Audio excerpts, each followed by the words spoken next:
ಬಸನಗೌಡ ಪಾಟೀಲ್ ಯತ್ನಾಳ್ ಬಳಿಕ ಎಂಪಿ ರೇಣುಕಾಚಾರ್ಯಗೂ ಈಗ ಉಚ್ಚಾಟನೆಯ ಭಯ ಕಾಡ್ತಾ ಇರೋ ತರ ಕಾಣಿಸ್ತಾ ಇದೆ. ಯಾಕಂದ್ರೆ ಕಾರಣ ಇಷ್ಟೇ, ಮಾಜಿ ಶಾಸಕ ಎಂಪಿ ರೇಣುಕಾಚಾರ್ಯ ವಿರುದ್ಧ ಅಮಿತ್ ಶಾ ಗರಂ ಆಗಿದ್ರು. ಈ ವಿಚಾರವಾಗಿ ದಾವಣಗೆರೆಯಲ್ಲಿ ಬಿಜೆಪಿ ಶಾಸಕ ಬಿಪಿ ಹರೀಶ್ ಸ್ಫೋಟಕ ಹೇಳಿಕೆ ಕೊಟ್ಟಿದ್ದಾರೆ. ಬೆಂಗಳೂರಿನಲ್ಲಿ ರಾಜ್ಯ ನಾಯಕರ ಸಭೆ ನಡೆದಿತ್ತಲ್ಲ, ಆ ಸಭೆಯಲ್ಲಿ ಅಮಿತ್ ಶಾ ರೇಣುಕಾಚಾರ್ಯ ವಿರುದ್ಧ ಗರಂ ಆಗಿದ್ರು. ಬಿಜೆಪಿ ಭದ್ರಕೋಟೆ ದಾವಣಗೆರೆ ಎಂಪಿ ಸೀಟ್ ಸೋತಿದ್ ಯಾಕೆ ಅಂತ ಶಾ ಪ್ರಶ್ನೆ ಮಾಡಿದ್ರು. 30 ವರ್ಷದ ದಾವಣಗೆರೆ ಬಿಜೆಪಿ ಎಂಪಿ ಕೋಟಾ ಸೋಲಿಗೆ ಅಮಿತ್ ಶಾ ಆಕ್ರೋಶ ವ್ಯಕ್ತಪಡಿಸಿದ್ರು. ನಮ್ಮವರನ್ನೇ ಸೋಲಿಸಿದಿರಾ ನೀವು ಅಂತ ಹೇಳಿ ರಾಜ್ಯ ನಾಯಕರಿಗೆ ಛೀಮಾರಿ ಹಾಕಿದ್ರು. ರೇಣುಕಾಚಾರ್ಯ ವಿರುದ್ಧ ಏನ್ರಿ ಶಿಸ್ತು ಕ್ರಮ ಕೈಗೊಂಡಿದ್ದೀರಿ ಅಂತ ಅಮಿತ್ ಶಾ ಪ್ರಶ್ನೆ ಮಾಡಿದ್ರು ಅಂತ ದಾವಣಗೆರೆಯಲ್ಲಿ ಸ್ಫೋಟಕ ಹೇಳಿಕೆಯನ್ನ ಕೊಟ್ಟಿದ್ದಾರೆ ಹರಿಹರ ಶಾಸಕ ಬಿಪಿ ಹರೀಶ್. ಸಭೆ ನಡೆಯೋ ಸಂದರ್ಭದಲ್ಲಿ ದಾವಣಗೆರೆ ಲೋಕಸಭಾ ಸದಸ್ಯರು ಇದ್ದರು. ಆ ಸಂದರ್ಭದಲ್ಲಿ ಅವರು ನನ್ನನ್ನೇನು ಭೇಟಿಯಾಗಿ ಏನೂ ಮಾತಾಡಿಸ್ತಿಲ್ಲ. ಆದರೆ ವೈಯಕ್ತಿಕವಾಗಿ ಒಬ್ಬರೇ ಇದ್ದಾಗ ಸರ್ ಪಕ್ಷದವ್ರು ತಪ್ಪು ತಿಳ್ಕೊಳ್ತಾರೆ, ಆಗಾಗ ನಿಮ್ಮನ್ನು ಅಲ್ಲಿ ಮಾತಾಡಿಸ್ತಿಲ್ಲ ಅಂಥೇಳಿ ವೈಯಕ್ತಿಕವಾಗಿದ್ದಾಗ ಹೋಗಿ ಅವ್ರಿಗೆ ಹೇಳಿದರು. ಇದನ್ನು ಗಮನಿಸಿದ ಅಮಿತ್ ಶಾ ಹೇಳಿದರು, 30 ವರ್ಷದಿಂದ ಬಿ ಜೆ ಪಿಯ ಭದ್ರಕೋಟೆ ಆಗಿದ್ದಂಥ ದಾವಣಗೆರೆಯನ್ನು ನೀವೆಲ್ಲ ಸೇರಿ ಹಾಳು ಮಾಡಿದ್ರಿ.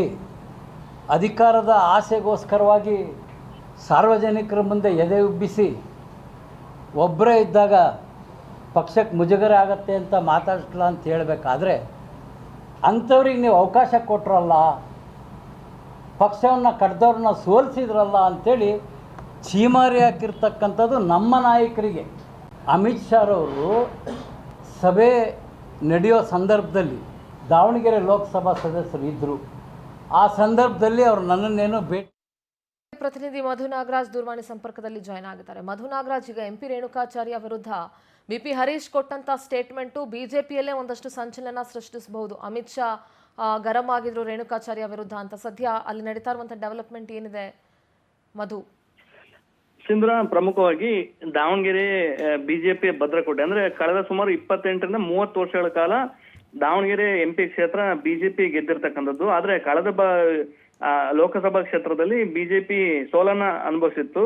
ಈ ವಿಚಾರವಾಗಿ ಬೆಂಗಳೂರಿನಲ್ಲಿ ಅಮಿತ್ ಶಾ ಆಗಮಿಸಿದ್ರು. ಈ ವೇಳೆ ರಾಜ್ಯ ನಾಯಕರಾದ ಬಸವರಾಜ ಬೊಮ್ಮಾಯಿ, ಯಡಿಯೂರಪ್ಪ ಮತ್ತು ವಿಜಯೇಂದ್ರ ಅಶೋಕ್ ನಡುವಿನ ಮೀಟಿಂಗ್ ಇತ್ತು. ಆ ಮೀಟಿಂಗ್ ನಲ್ಲಿ ದಾವಣಗೆರೆ ನಮ್ದು ಬಿಜೆಪಿ ಭದ್ರಕೋಟೆ, ಅದು ಈ ಬಾರಿ ಯಾಕೆ ಸೋತಿದೆ ಅಂತ ಹೇಳಿ ಪ್ರಶ್ನೆ ಮೂಡಿದಂತ ಸಂದರ್ಭದಲ್ಲಿ ಎಂಪಿ ರೇಣುಕಾಚಾರ್ಯ ಮೇಲೆ ಗರಂ ಆಗಿರ್ತಕ್ಕಂಥದ್ದು. ಯಾಕಂದ್ರೆ ಎಂಪಿ ರೇಣುಕಾಚಾರ್ಯ ಮತ್ತು ಅವ್ರ ತಂಡದವರು ಇಲ್ಲಿನ GM ಸಿದ್ದೇಶ್ವರ ಮಾಜಿ ಸಂಸದರಾಗಿರ್ತಕ್ಕಂಥ GM ಸಿದ್ದೇಶ್ವರ ಮೇಲೆ ಒಂದು ತೊಡೆ ತಟ್ಟಿರ್ತಕ್ಕಂಥದ್ದು. ಆಗ ಇವರಿಂದನೇ ಈ ದಾವಣಗೆರೆ ಕ್ಷೇತ್ರ ನಾವು ಕಳೆದುಕೊಂಡ್ವಿ ಅಂತೇಳಿ ಅಮಿತ್ ಶಾ ಒಂದು ಗರಂ ಆಗಿರ್ತಕ್ಕಂಥದ್ದು. ಈ ಎಲ್ಲಾ ಬೆಳವಣಿಗೆಗಳನ್ನ ರಾಜ್ಯ ನಾಯಕರು ಗಮನಿಸಿದ್ರು ಕೂಡ ಯಾಕೆ ಸರಿ ಮಾಡಿಲ್ಲ, ನಿಮ್ಮೆಗಳ ತಿಕ್ಕಾಟದಿಂದ ಮತ್ತೆ ಕಾಂಗ್ರೆಸ್ ಅಲ್ಲಿ ಸೀಟನ್ನು ಗೆಲ್ಬೇಕಾಯ್ತು ಅಂತೇಳಿ ಅಮಿತ್ ಶಾ ಗರಂ ಆಗಿರ್ತಕ್ಕಂಥದ್ದು. ಜೊತೆಗೆ 30 ವರ್ಷಗಳಿಂದ ಭದ್ರಕೋಟೆ ಎಲ್ಲವನ್ನ ಹಾಳು ಮಾಡಿದ್ದೀರಿ ನೀವು. ಜೊತೆಗೆ ಕೆಲವೊಂದು ಕ್ಷೇತ್ರಗಳನ್ನು ಕೂಡ ಸೋಲಿಗೆ ಬಿಜೆಪಿ ನಾಯಕರೇ ಹೊಣೆ ಅಂತೇಳಿ ವಿಜೇಂದ್ರ ಮತ್ತು ಅಶೋಕ್ ಮತ್ತು ಯಡಿಯೂರಪ್ಪರಿಗೆ ಒಂದು ಕ್ಲಾಸ್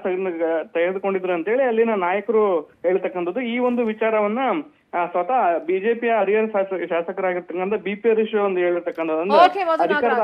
ಥ್ಯಾಂಕ್ ಯು ನಿಮ್ಮೆಲ್ಲ ಡೀಟೇಲ್ಸ್ಗಾಗಿ.